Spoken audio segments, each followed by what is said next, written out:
चलिए देखिए, यहाँ पर हम लोग दो वर्ड लिखे हुए हैं और इसी दोनों को समझेंगे। एक समावेशी विकास है और एक सतत विकास।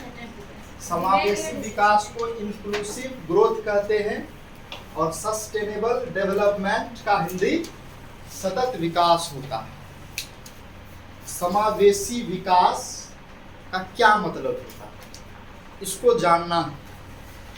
और हम लोग विकास की प्रक्रिया को समझे हैं अर्थव्यवस्था में कि हमारा समाज जो है, जैसे कि भारत ही है, भारत का जो स्थिति है विकास के रूप में आज की कहाँ पर है और प्राचीन समय में कहाँ था, ब्रिटिश काल में कैसा था, है ना, और फिर मुगल काल में कैसा था।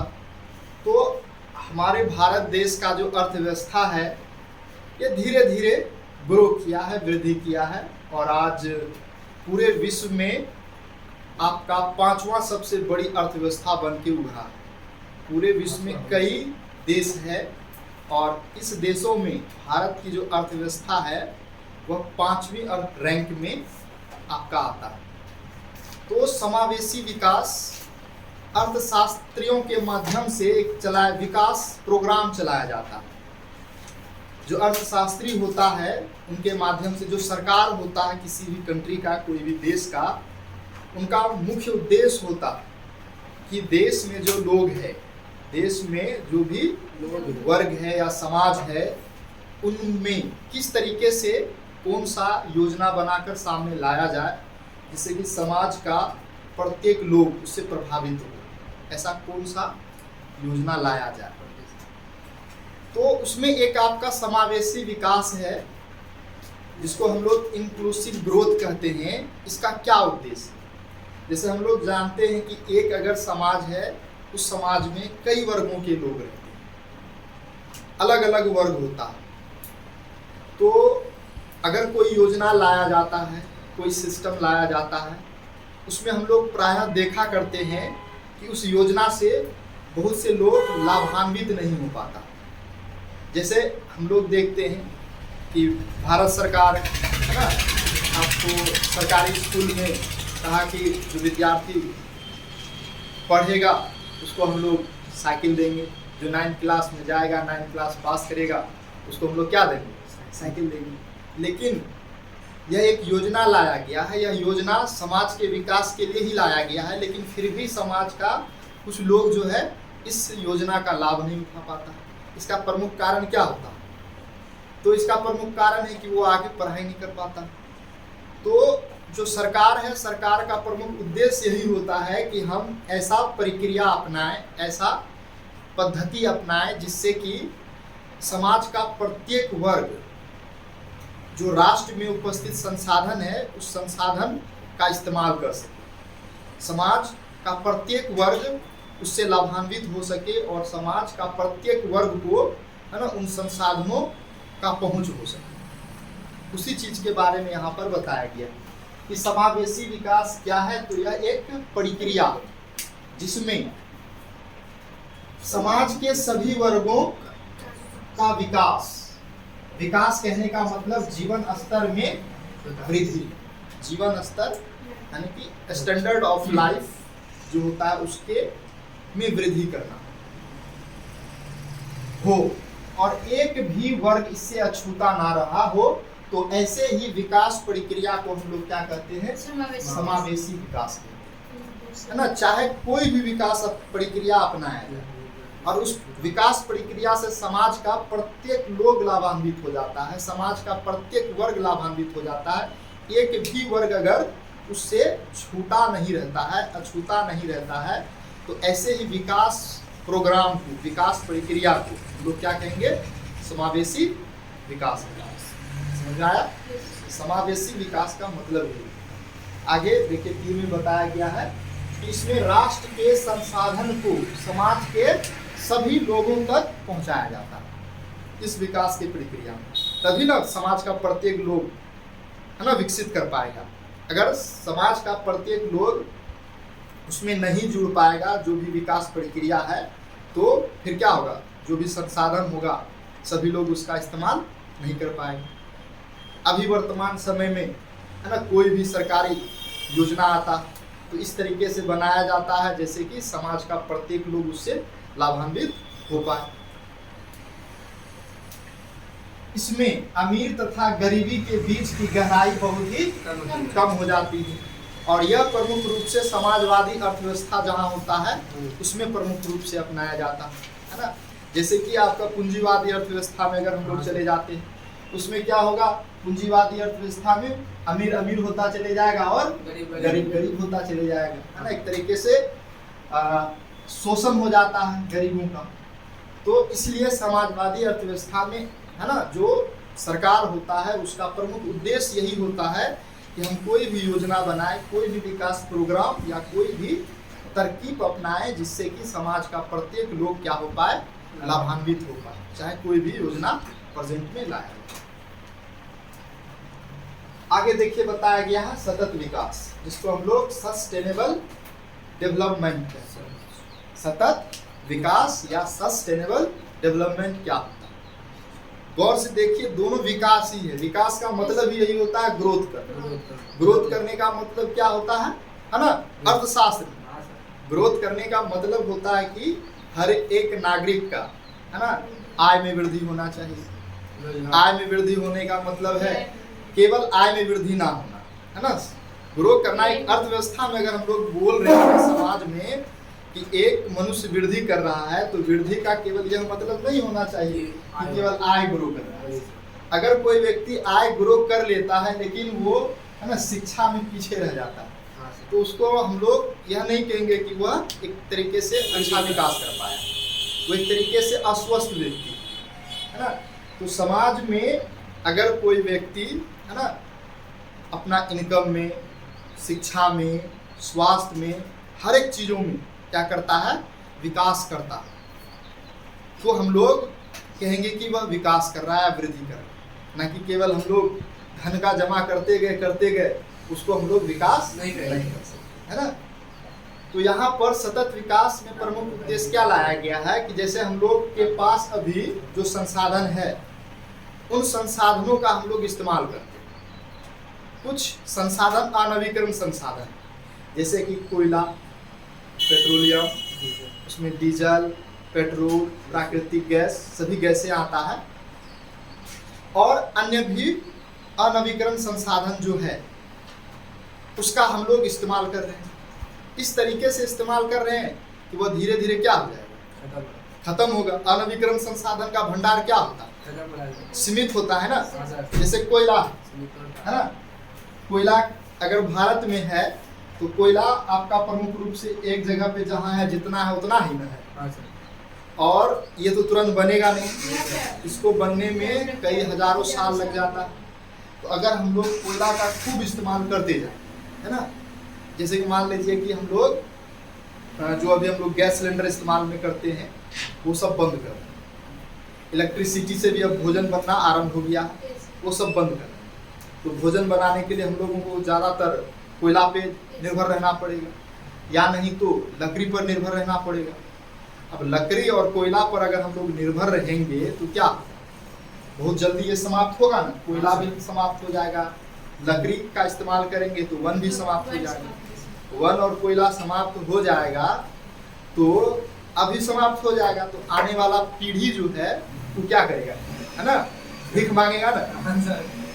अब उसको ना ही कोयला मिलेगा ना ही वन मिलेगा, लकड़ी सब तो काट काट के हम लोग जला लेंगे। तो आने वाला जो पीढ़ी होगा वो तो भूखा मर जाएगा, वो ना ही भोजन पका सकेगा ना ही उनको वन से कुछ प्राप्त हो पाएगा।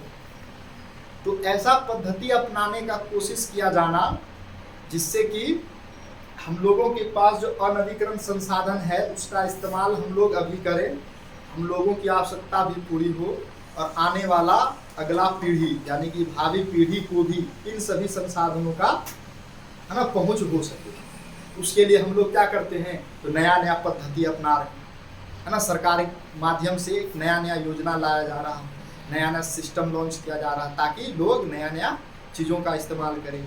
वैज्ञानिक ऐसा तरकीब ढूंढ रहा है जिससे कि जो अनवीकरण संसाधन है उसका इस्तेमाल कम हो, जैसे कि हम लोग पहले जानते थे डीजल, पेट्रोल, इससे वाहन चलता है ना। तो डीजल पेट्रोल भी तो अनवीकरण संसाधन है, वो भी तो खत्म होगा ना। अगर वो खत्म होगा तो अगला वाला पीढ़ी क्या चलाएगा? अगर रहेगा नहीं और साइंटिस्ट कोई मेथड ढूंढेगा ही नहीं, अगला वाला पीढ़ी किससे वाहन चलाएगा? समस्या हो जाएगा। तो फिर बाद में इलेक्ट्रिसिटी के माध्यम से योजना लाया गया, उस बैटरी सिस्टम लाया गया। अब देखिएगा बहुत सारा वाहन जो है ना बैटरी से चलता है, बहुत सारा वाहन जो है आपका गैस से चलता है ना। आप चले जाइए पटना में, दिल्ली चले जाइए, कलकत्ता चले जाइए, है ना, कर्नाटका चले जाइए, महाराष्ट्र चले जाइए, प्रमुख शहर जो शहर में आप जब जाएंगे तो आपको वहाँ देखिएगा जो वाहन मिलेगा उसमें, है ना, सीएनजी गैस से चलता हुआ गाड़ी मिलेगा। जो बड़ा बड़ा बस है तो उसमें डीजल और पेट्रोल का इस्तेमाल किया जाता है। अब डीजल और पेट्रोल के इस्तेमाल करने से केवल उसका इस्तेमाल ही नहीं होता, वो क्या करता है, इस पर्यावरण में प्रमुख रूप से प्रदूषण भी उत्पन्न करता है। देखिए धुआं निकलता है, लकड़ी को जलाएंगे धुआं निकलता है। तो एक ऐसा तरकीब लाना या ऐसा मेथड प्रयोग में लाना जिससे कि पर्यावरण में प्रदूषण भी कम हो। अब जैसे सीएनजी होगा या जो हम लोग गैस सिलेंडर में गैस का इस्तेमाल करते हैं उसमें देखिए धुआं बहुत ही कम निकलता है, तो प्रदूषण कम होगा। अब प्रदूषण बढ़ता है तो वो क्या करता है, हम ही लोगों को हानि पहुंचाता है। तो कहने का आपसे समझ में आ रहा है क्या कहा जा रहा है कि एक ऐसा तरकीब, एक ऐसा मेथड, एक ऐसा प्रक्रिया जिससे कि हम लोगों के पास अभी जो संसाधन प्रेजेंट है उसका हम लोग इस तरीके से प्रयोग करें जिससे कि हम लोगों का आवश्यकता भी पूरी हो जाए और जो आने वाला पीढ़ी है उनका भी आवश्यकता पूरी हो जाए, उनको इन सभी संसाधनों से वंचित ना रहना पड़े। तो ऐसे ही विकास प्रक्रिया को सतत विकास कहा जाता है। समझ में आया सतत विकास क्या है? उन्हीं चीज़ों को हम लोग लिखेंगे, ये लिखने का स्टाइल है। अगर लिखना चाहेंगे तो हम लोग इसी तरीके से लिखेंगे, अगर बढ़िया से तो बढ़िया मार्क्स मिलेगा। हम लोग जो पढ़ते हैं सीखने के लिए, सीखे तो उसके बाद हम लोगों को प्रमुख काम होता है लिखना, क्योंकि एग्जाम होता है और उस एग्जाम में अगर कोई विद्यार्थी बढ़िया लिखेगा तो ही बढ़िया मार्क्स मिलेगा, है ना। तो यहाँ पे वही चीज बताया गया है कि विकास की वह प्रक्रिया जिसमें किसी राष्ट्र में उपस्थित संसाधनों का ऐसा प्रयोग किया जाता है जिसके कारण वर्तमान की आवश्यकता पूरी हो जाए, साथ ही साथ में भावी पीढ़ी यानी कि आने वाली पीढ़ी, अगला पीढ़ी, हम लोगों का जो पीढ़ी होगा, ठीक है, उनकी भी आवश्यकता पूरा हो जाए। तो ऐसे ही विकास प्रक्रिया को हम लोग क्या कहते हैं, सतत विकास के नाम से जानते हैं, है ना। तो वर्तमान में अनवीकरणीय संसाधनों का दोहन काफी अत्यधिक हो रहा है, काफी ज्यादा हो रहा है, क्योंकि कोई नया साइंटिफिक मेथड नहीं है ना। लेकिन अब हो रहा है धीरे धीरे, है ना। अब जैसे हम लोग आने वाला समय में, जैसे अभी हम लोग इलेक्ट्रिसिटी का इस्तेमाल करते हैं, इलेक्ट्रिसिटी से हम लोग क्या चलाते हैं, पंखा चलाते हैं, बल्ब जलाते हैं, अन्य बहुत सारा कुछ होता है, कारखाना चलता है। अब इलेक्ट्रिसिटी के उत्पादन में कोयला का ही इस्तेमाल किया जाता है, तो कोयला ही ना अनवीकरण संसाधन का यूज हो रहा है। फिर आपका जल का इस्तेमाल किया जाता है। तो अब ऐसा सिस्टम प्रेजेंट में लाया जा रहा है जैसे कि सोलर सिस्टम।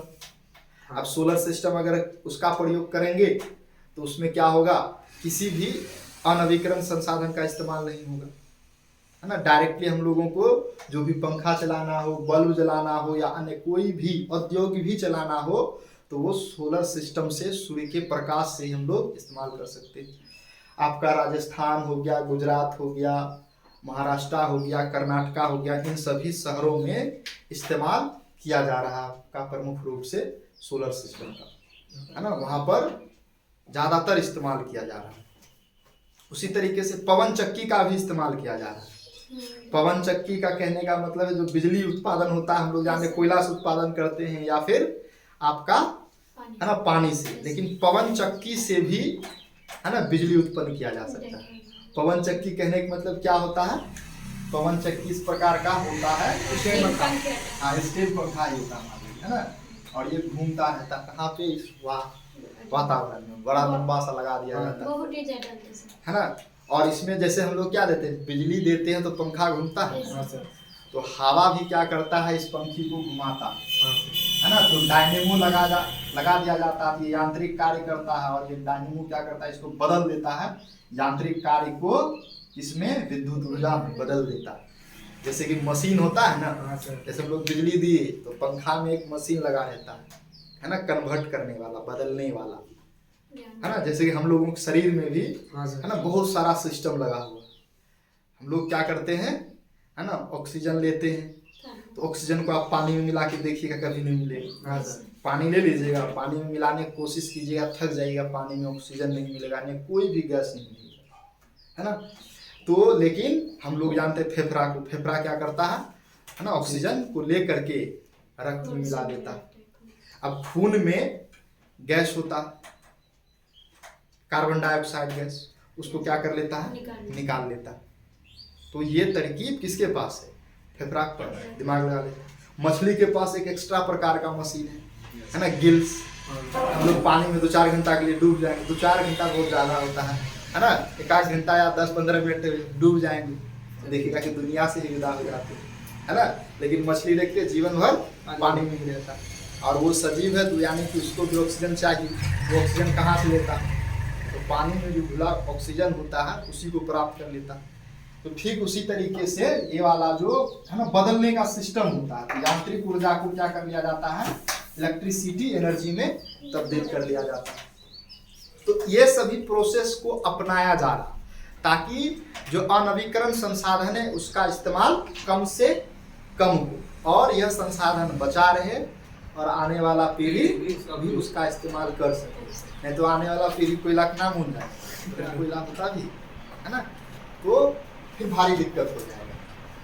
तो इसके कारण है ना भावी पीढ़ी इनसे वंचित हो सकता है। जो भी अनवीकरण संसाधन, अनवीकरण संसाधन में आपका कोयला, पेट्रोलियम, है ना, मृदु जल, ये प्रमुख रूप से आता है। अभी ही वर्तमान समय में ही आपको भारत में ही कई ऐसे इलाके मिलेंगे जहाँ पे जल का समस्या है ना, पानी पीने के लिए नहीं मिलता। आप दिल्ली में चल जाइए, आप लोग यहाँ गांव में रहते हैं, है ना, चापाकल चलाते हैं, पानी क्या हो जाता है, मिल जाता है। चल जाइए दिल्ली में, राजस्थान में, हरियाणा में, है ना, कोई चापाकल का व्यवस्था है ना, वहाँ पानी आता है देने के लिए, है ना, टाइम या तो सिस्टम लगा हुआ टाइम पे आ जाता, नहीं तो वाहन लेके आता है पानी, है ना, उसी पानी का इस्तेमाल किया जाता है पीने। समुद्र का पानी आप पिएगा, खारा पानी है ना, वो पानी इस्तेमाल लायक नहीं। पूरे पृथ्वी पर हम लोग भूगोल में पढ़ेंगे, है ना, 97% जल जो है ना खारा पानी, यानी कि पीने लायक नहीं, उपयोग लायक ही नहीं। 3% जल ही है जिसका इस्तेमाल पीने लायक। उस 3% जल में भी 2% जल जो है ना बर्फ के रूप में पृथ्वी पर है ना, नदी तालाब जल के रूप में, है ना, आपका बर्फ के रूप में प्रमुख रूप से पाया जाता है। उसमें 1% जल जो है वह 1% जल ही पीने लायक है, और इस प्रमुख रूप से नदी तालाब मिट्टी के अंदर पाया जाता है।